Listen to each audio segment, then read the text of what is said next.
بسم الله الرحمن الرحیم. نن موږ په جاوا سکرپټ کې یو 12 لیکچر ده. په دې 12 لیکچر کې به نن موږ په لوپ انسټرکچر بحث کوو. نو موږ په تیر درس کې په کنډیشنل سټرکچر باندې بحث وکړ. په هغه کې مو اف او ایلس اف او په دې باندې بحث وکړ او همدغه شان مو په سویچ باندې بحث وکړ. بیا مو د دوی ترمنځ توپیرونو باندې بحث وکړ. نو اوس موږ لوپینګ سټرکچر وایو. په لوپینګ سټرکچر بیا څه شی ده؟ لوپ چې دا په جاوا سکرپټ کې یو میکانیزم ده چې د دې لپاره کارول کیږي ترڅو یو کوډ یا د بلاک اپ کوډ موږ ته څو ځله اجرا کی. دا څو ځله اجرا کېدل ته لوپ وایي. صحیح ده. نو دا څو ځله اجرا کېدل به د موږ او تاسې په خوښه باندې، یعنې د موږ د شرط مطابق به وي. موږ به یو شرط ورته ورکوو چې یو کوډ ده دا 15 ځله اجرا که، 10 ځله اجرا که یا 20 ځله اجرا که. نو دغه څو ځله اجرا کېدلو ته لوپ وایي. یعنې تکرارا د یو کوډ یا د بلاک اپ کوډ اجرا کېدلو ته لوپ وایي. په جاوا سکرپټ کې چې دا موږ 15 ډوله لوپ لرو. مخکې به ډېر فوکس په دریو لوپونو کېدل: فار لوپ، وایل لوپ او ډو وایل لوپ. نو اوس موږ فار ان او فار اف هم ورسره وایو. لومړی راځو فار لوپ ته چې فار لوپ څه ده. فار لوپ چې ده دا یو ډېر استعمالیدونکی لوپ ده او دا د دې لپاره کارول کیږي چې یو تکرار حد معلومي.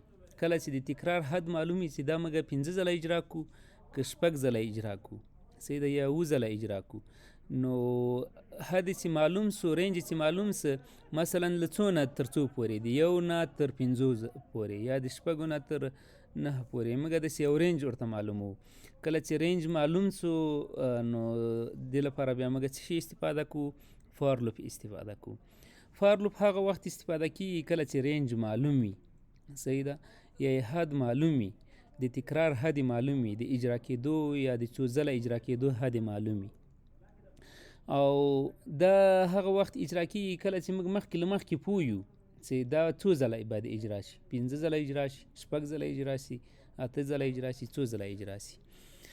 نو د فار لوپ چې دا د ساینټکس دا شی ده چې اول به ته دا انیشلایز کوې، بیا به کنډیشن لیکې، بیا به دغه نه وروسته انکریمنټ یا ډیکریمنټ لیکې، دغه نه به وروسته بیا باډي اجرا کوې، باډي به لیکې. اوس فرض مثال زه راځم لیکمه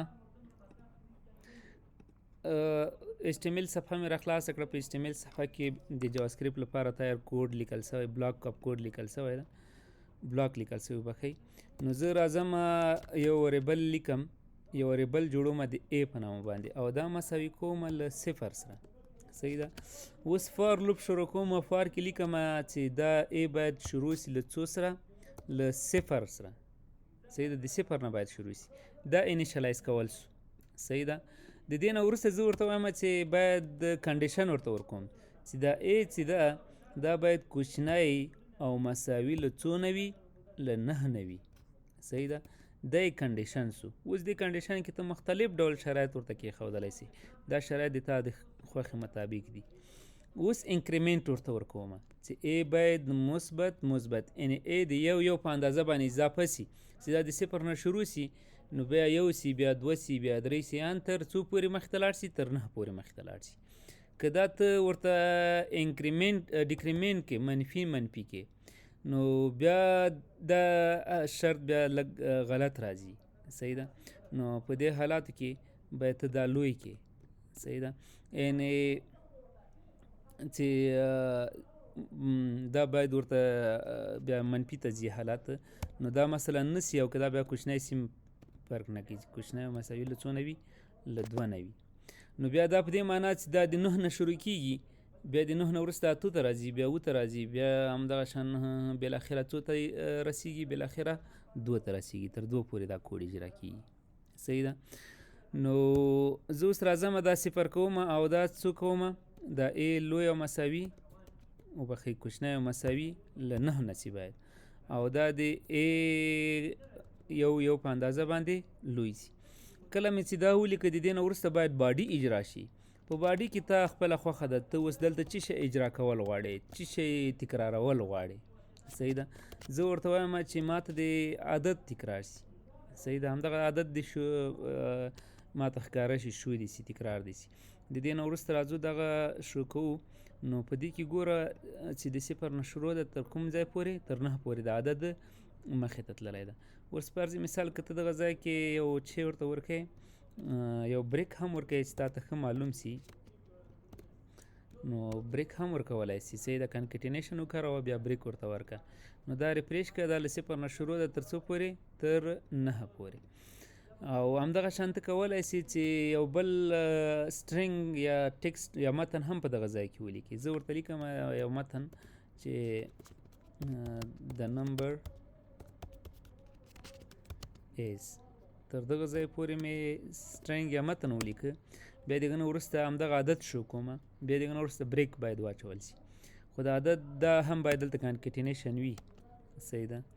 نو د دې نه وروسته راځم دا ریفریش کوم، وګورئ د نمبر ایز 0، د نمبر ایز 1 تر 9 پورې همدغه شان ده تکرار سو. اوس د دې پسې دوهمه موضوع هغه چې ده هغه د وایل لوپ ده. وایل لوپ څه شی ده؟ وایل لوپ د دې لپاره کارول کیږي چې یو تکرار یا د کوډ بار بار اجرا کېدل حد نامعلوم وي. فور کې بیا حد چې هغه معلوم و، دلته بیا حد چې ده دا مخکې له مخکې موږ ته نه معلوم، او په فور لوپ کې مخکې له مخکې موږ ته معلوم وي. صحیح ده. او دا لوپ چې ده داسې اجرا کیږي چې کنډیشن ټرو سي بیا اجرا کیږي. یعنې ضرور ده چې اول باید کنډیشن چې وي ټرو وي، که کنډیشن ټرو نه وي باډي نه اجرا کیږي. صحیح ده. دا بیا د ډو وایل لوپ سره فرق ده. په دغه ځای کې ډو وایل لوپ سره فرق هم کیږي. د دې ساینټکس داسې ده چې اول به وایل لیکي، بیا به کنډیشن لیکي، ځکه دلته اوس کنډیشن هم چک کیږي. دغه نه وروسته به بیا باډي اجرا کوي. صحیح ده. اوس زه راځم دغه فار لوپ باندې چې کوم کار وکړو دا په وایل لوپ باندې کوو. یو وریبل دغه د 0 نه شروع ده. صحیح ده. زه دلته وایل لیکم، وایل لیکم، بیا همدا کوو، او دلته شرط مې همدغه شرط په دغه ځای باندې پرېږدم او دا نور تړنګوم. صحیح ده. او په باډي کې چې لیکم ډاکومنټ ډاټ رایټ د نمبر ایز، دا هم په همدغه خپل ځای باندې پرېږدم. صحیح ده. ټول په خپل ځای باندې لیکم. خو دلته باید ته څه سره واچوې، انکریمنټ یا ډیکریمنټ سره واچوې. که انکریمنټ یا ډیکریمنټ په دغه ځای کې وانه چوې، نو بیا د تا لوپ همدغه شان اجرا کیږي، نامحدوده اجرا کیږي. صحیح ده.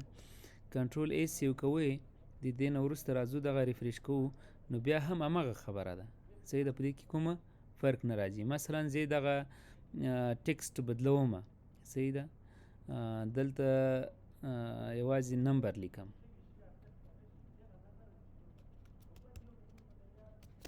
د دې لپاره چې تاسو ته روغ معلوم سي ریزلټ یې، دلته ما نمبر ولیک.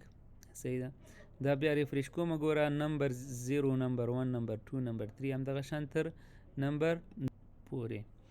نو اوس راځو یو بل سلایډ ته. په بل سلایډ کې موږ ډو وایل لوپ باندې بحث کوو. ډو وایل لوپ چې ده، دا ډو وایل لوپ د وایل لوپ یو ډول ده، یا وایل لوپ ته ورته یو بل لوپ ده. دا که شرط صحیح وي یا صحیح نه وي، نو موږ ته یو ځل کنډیشن اجرا کیږي. په دغه کې د بلاک اپ کوډ یو ځل اجرا کیږي. صحیح ده. په دې ته کنډیشن ته نه کتل کیږي. صحیح ده. دلته کنډیشن ته نه کتل کیږي، لومړی ځل لپاره کوډ اجرا کیږي. په وایل لوپ کې بیا دا و چې لومړی کنډیشن ته کتل کېده، شرط ته کتل کېده. که شرط به صحیح و، نو بیا به باډي اجرا کېدله. که شرط به صحیح نه و، نو بیا باډي نه اجرا کېدله. خو دلته بیا داسې ده چې اول ځل لپاره باډي اجرا کیږي، بیا هغه نه وروسته شرط چې کوي. که شرط صحیح و، بیا بله بیا ځلې بیا باډي اجرا کوي، او که شرط غلط و بیا ځله باډي نه اجرا کوي، اول ځلې بس اجرا کړي وي خلاص. اوس مثلا په وایل لوپ کې چې و، هغلته داسې و چې دلته به شرط چې کېده، که شرط به صحیح و، دغه نه وروسته به بیا دغه باډي اجرا کېدله. که شرط به صحیح نه و، دا به غلط و، بیا دا باډي هم نه اجرا کېدله. خو په ډو وایل لوپ کې همغه رقم نه ده. په ډو وایلوپ کې داسې ده چې دلته ډو لیکل کېږي. صحیح ده. ډو چې ولیکل سو نو دا باډي بیا په دې کې اجرا کېږي. صحیح ده. د هغه نه وروسته بیا چې لیکل کېږي وای باډي نه وروسته بیا وای لیکل کېږي. دلته اوس شرط ورته ورکوي چې ا باید کوچنی او مساوي له څونه وي؟ له 9 نه وي. صحیح ده. نو اوس په دغه ځای کې لومړی باډي اجرا کېږي. که شرط صحیح و که غلط و باډي اجرا کېږي. فرض مثال زه دا شرط غلطوم، ا مساوي کوچنی او مساوي له بي نه کوم. صحیح ده. نو زه راځم دا ریفریش کوم. کله چې ریفریش کوم ګوره یو ځل موږ ته 0 چاپ سه دا باډي اجرا شوله. صحیح ده. بیا ځل ولې چاپ نه سو؟ ځکه دویم ځل لپاره دی شرط چې کوي، شرط چې خبره لاړه شي نو دویم ځل لپاره شرط غلط و نو دویم ځل لپاره باډي اجرا نه شوله. اوس که زه دا شرط صحیح کم، صحیح ده، شرط 9 مې ورته ولیکل، نو دا به اول باډي اجرا سي. باډي د اجرا کېدو نه وروسته به شرط وګوري، شرط خو صحیح ده، دویم ځل لپاره به بیا اجرا سي. همدغه شان به دې ته تکرار ورکړي. اوس زه راځم دغه ریفریش کوم ګوره 0 نه نیول تر 9 پورې ټول اجرا سو. دا چې سو دا د ډو وایلوپ کارو او د وایلوپ سره فرق په دې کې و چې په وایلوپ کې اول شرط کتل کېده. صحیح ده. او په ډو وایلوپ کې بیا اول باډي اجرا کېږي بیا شرط کتل کېږي. د دې نه وروسته د موږ بل درس چې ده هغه د فار ان ده. فار ان چې ده دا د دې لپاره کارول کېږي چې موږ د آبجیکټ کی ترلاسه کړو. دا کیز چې دي کیز اول خو آبجیکټ تاسې نه پوهېږم چې تاسې به آبجیکټ ویلی وي که نه. نو که تاسې مخکې ژبې ویلې وي مثلا سی یا سی پلس پلس یا جاوا یا سی شارپ یا بله ژبه نو هغلته به مو حتما آبجیکټ لفظ اورېدلی وي، آبجیکټ سره به بلد وي. که نه یم اورېدلی انشاءالله تاسې به بیا د آبجیکټ سره بلد سئ په راتلونکي سلایډونو کې، خو دلته به یوازې یو مفهوم ترلاسه کوئ. په آبجیکټ کې چې ده کیز مجموعه ده، کیز وي په آبجیکټ کې. صحیح ده. نو په آبجیکټ کې کیز وي او کیز له 2 شیانو نه جوړ وي. یو چې دا پراپرټي ده او بل چې وي باید ویلو وي. مثلا دا اوس فرض مثال دا د موږ سره یو آبجیکټ ده، دا د آبجیکټ نوم ده او دا د آبجیکټ کیز دي دا ټول. صحیح ده. په دې کیز کې د موږ سره چې دا نیم یو پراپرټي سوله او عثمان چې څه ده یو ویلو سوله، ایچ پراپرټي سوله 25 یو ویلو شوله، سی ټي چې ده د یو پراپرټي سوله او کابل چې څه ده یو ویلو سوله. خو کابل او سی ټي ته یو کیز ویل کېږي. صحیح ده. دې ته بیا بل د پراپرټي او ویلو دې ته بیا بل هغه ویل کېږي کیز، او دا ویلو او پراپرټي ته دا بیا بل کی ویل کېږي. صحیح ده. اوس فرض مثال زه راځم یو آبجیکټ جوړوم، زه دلته راځم یو آبجیکټ جوړوم، د چې په نامه باندې به آبجیکټ جوړ کړو، مثلا د کار په نامه یو آبجیکټ جوړ کړو، موټر په نامه.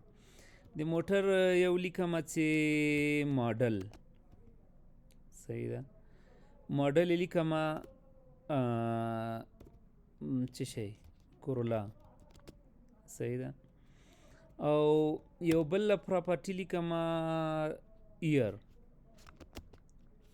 او ایر څومره ورته ورکوم 1990.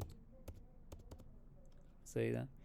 دا یو ما بس همدغه 2 کیزې بس دي، 2 کیز دي، هر کیز هم ویلو لري او هم چې لري پراپرټي لري. د ایر پراپرټي شوله مثلا او دا چې سوله د ویلو سوله. اوس که دې هغه ته زه لاسرسی پیدا کوم د آبجیکټ ته نو ډاکومنټ ډاټ رایټ په نور کې خو بس همغه د نوم لیکم، که هغه د ایرې وي یا بل شي وي یا بل شي وریبل وي نو دلته چې نوم ولیکم موږ دې ته اکسس پیدا کوو. خو اوس په دې ډول باندې زه دې ته اکسس نسم پیدا کولی. صحیح ده. نو دا چې کله زه ریفریش کوم موږ ته دلته لیکي چې دا آبجیکټ یوازې آبجیکټ راته لیکي، خو هغه ویلوګانو یا کیس ته زه لاسرسی مې پیدا نه کړ. نو د دې لپاره چې دې ته لاسرسی پیدا کړو زه فار کاروم. صحیح ده. فار ان کاروم. فار کاروم په دې کې زه یو بل وریبل جوړوم، یو وریبل ته په خپله خوښه ورته ورکړه، هر څه چې ورته ورکوې. زه به کی ولیکم، که کی نه لیکم یو بل شي ولیکم، یو بل شي ولیکم، که هر څه تاسې لیکئ خو ویې لیکئ، خو زه به مثلا کی ولیکم.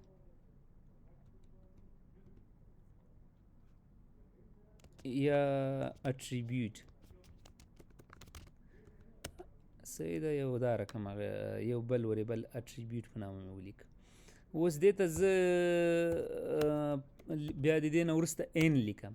ان اټریبیوټ ان اټریبیوټ په څه شی کې ان نه وروسته باید ته چې ولیکې د آبجیکټ نوم ولیکې چې هغه د آبجیکټ نوم چې ده کار ده.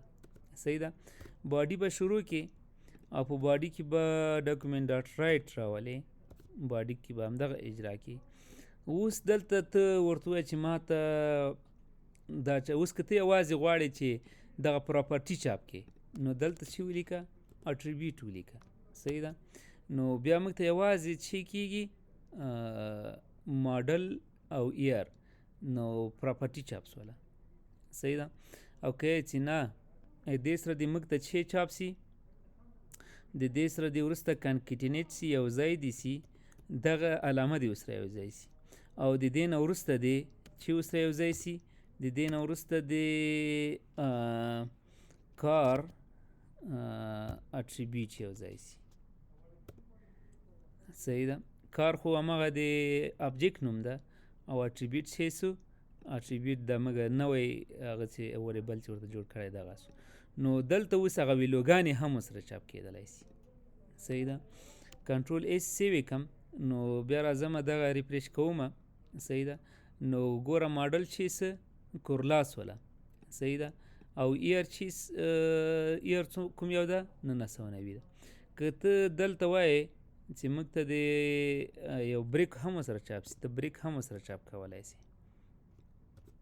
یعنې دا د دویمې لیکې ته راسي. صحیح ده. نو دلته چې ورته واچوه بي آر ورته واچوه.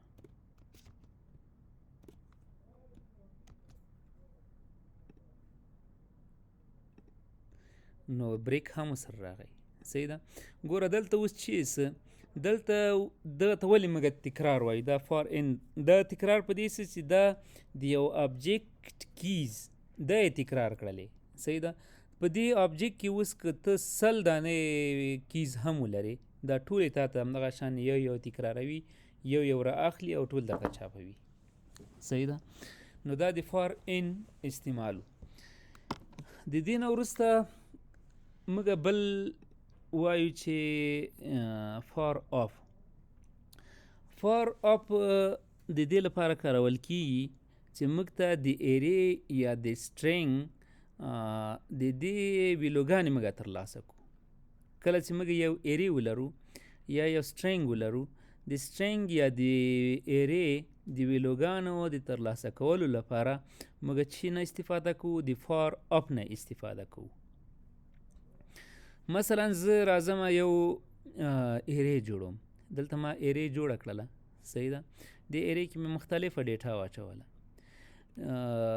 عثمان د احمد د سعید د وغیره وغیره نور او د دې نه غواړم وروسته چې دا دغه ویلوګانې د ایرې دغه ویلوګانې ترلاسه کړم نو بیا د هغه لپاره زه چې کاروم فار اپ کاروم.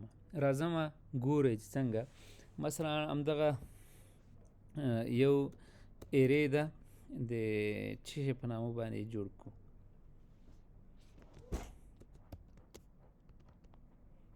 د کلاس په نامه باندې جوړ کړو. صحیح ده.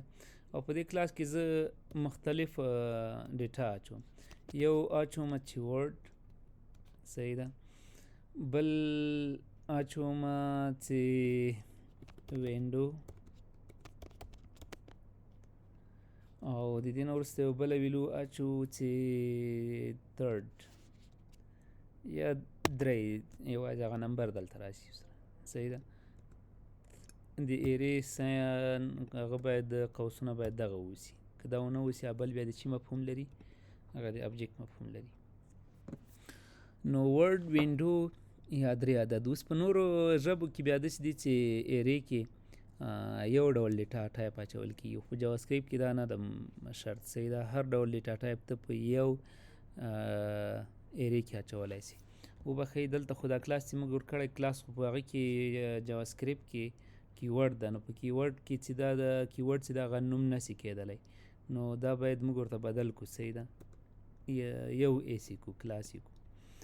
نو اوس زه راځم فار لیکم، د دې نه وروسته یو بل وریبل جوړوم او بل وریبل نه وروسته زه یو نوم ورکوم، هر نوم چې تاسو خوښوي. زه اټ نوم ورکوم، صحیح ده. او د دې نه وروسته لیکم آف، صحیح ده. آف په څه شی کې؟ آف په کلاس کې، صحیح ده. او د دې نه وروسته زه راځم چې موږ ته چې چاپ که اټ چاپ که. نو دا راځم سیو کوم یې، د دې نه وروسته راځو دغه ریفریش کوو، نو موږ ته ورډ وینډو 3 دغه ټول چاپ سو، صحیح ده. خو عین همدغه کار زه په بله لار هم کولی سم. مثلا دا زه نه لیکم دلته، یوازې لیکم چې ډاکومنټ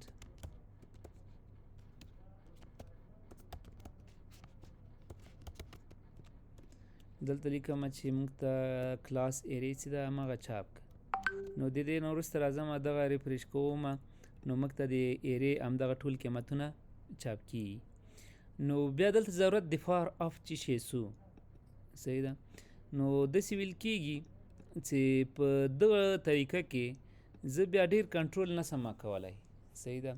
یعنې په دې کې بیا اضافي پراپرټیانې په دې کې نسم اضافه کولی، اضافي د خپلې خوښې فرمایشات بیا دې کې نسم کولی، صحیح ده. خو په پار اپ کې څه رقم چې ته وغواړې همغه رقم یې شو کولی سي، صحیح ده. که ته وغواړې چې په هغې کې اضافي فرمایشات چاپ کړې هغه کولی سي، صحیح ده. که ته وغواړې چې هغه په یو بټن باندې اپلای کړې هغه کولی سي. یعنې مختلف ډول د استعمال لپاره ته کولی سي چې بیا فار اف استعمال کړې، او دا کیدای سي محدود وي، صحیح ده. په ډېرو ځایونو کې استفاده نه شي او نه ډېر فرمایشات په دې کې ته تطبیق کړي. اوس لکه څنګه زه مثلا لیکم چې فار، صحیح ده. بیا د دې نه وروسته کوس شروع کوم، یو بل وریبل لیکم او هغه وریبل کې زه نوم څه شی ورته ورکو، ویلو نوم ورته ورکو، صحیح ده. او په اپ په څه شی کې، اپ کې بیا د ایرې نوم ورته ورکوم چې د ایرې نوم کلاس ده. او د دې نه وروسته بیا دغه قوسونه شروع کیږي، صحیح ده. دا قوس شروع سو او بیا زه ورته وایم چې اوس ما ته چې چاپ که ویلو چاپ که. اوس ویلو موږ ته چاپوي، موږ ته به همدغه ویلو چاپ شي، صحیح ده. خو د ویلو د چاپ کېدو سره سره وبښئ زه نور فرمایشات هم دلته پکې ښودلی سم، صحیح ده. مثلا نو یو اوس مثلا زه ورته وایم چې فرمایشات اوس دلته تطبیقوم، زه ورته وایم چې د دې سره ما د چې یو ځای که، د دې سره ما ته کامه هم یو ځای که، صحیح ده. نو زه راځم دا اوس سیو کوم او د دې نه وروسته راځم دغه ریفریش کوم، د دې ترمنځ کامه نسته، صحیح ده. که زه دا ریفریش کړم د دوی ترمنځ کامه هم راځي. که مثلا زه ورته وایم چې نه کامه مه راوړه، د دوی ترمنځ چې راوړه یو بریک راوړه، صحیح ده. نو دا بریک هم دلته ځای په ځای کېږي، صحیح ده. دا به بلې لیکلی سي. یا که زه ورته وایم چې نه بریک هم مه راوړه، دلته چې راوړه HR راوړه، صحیح ده. یو هوریزنټل لاین راوړه. نو زه دغه ریفریش کړم د دوی ترمنځ چې راځي یو هوریزنټل لاین راځي. یا زه ورته وایم چې مثلا داسې وکړه چې ته دلته اپ وکاروه، یو نمبر عدد ځان ته چاپ که، صحیح ده. یو هغه ځان ته پیدا که. زه ورته وایم چې اپ که چېرته دغه ویلو، صحیح ده، ډاټ انکلوډز وي، یعنې مطلب داسې ورته وایم چې یو ځان ته ویلو ترې رااخلم، یو ځان ته ویلو پیدا کوم، صحیح ده. په ویلو، په دغه ویلوګانو کې یو داسې ویلو وي چې په هغې کې چې موجود وي، په هغو کې ان موجود وي، یوازې همغه ویلو راته چاپ که، صحیح ده. اوس به په دغو ویلوګانو کې ګوري په کومه ویلو کې چې ان موجود وي موږ ته به هغه چاپ کوي، صحیح ده. یعنې اوس دا داسې موږ ورته ویلې چې په دغه پورتنیو ویلوګانو کې هغه ویلو راته چاپ کړه چې په هغې کې ان موجود وي، چې موجود وي ان موجود وي. دا اوس بل شرط سو، صحیح ده. دا بل فرمایش شو چې موږ ورته ورکو. نو د دې نه دا به زه قوسونه ورته برابر کړم، د دې نه وروسته به داسې وکړو، دا به بیا ریفریش کړو. نو موږ ته به اوس چې ښکاره کېږي یوازې وینډو ښکاره کېږي، صحیح ده. که زه ورته ووایم چې نه په دې کې ورته هغه کو چې هغه یو موږ ته شو که چې په هغې کې آر موجود وي. آر خو یوازې په دې کې موجود ده. نو دلته راځو دا ریفریش کوو، نو دلته به یوازې هغه ویلو ښکاره کېږي چې په هغې کې آر موجود وي، ورډ موجود وي. نو دا د نن ورځې درس و زموږ. خدای دې وکړي چې تاسې پرې پوه سوي یئ.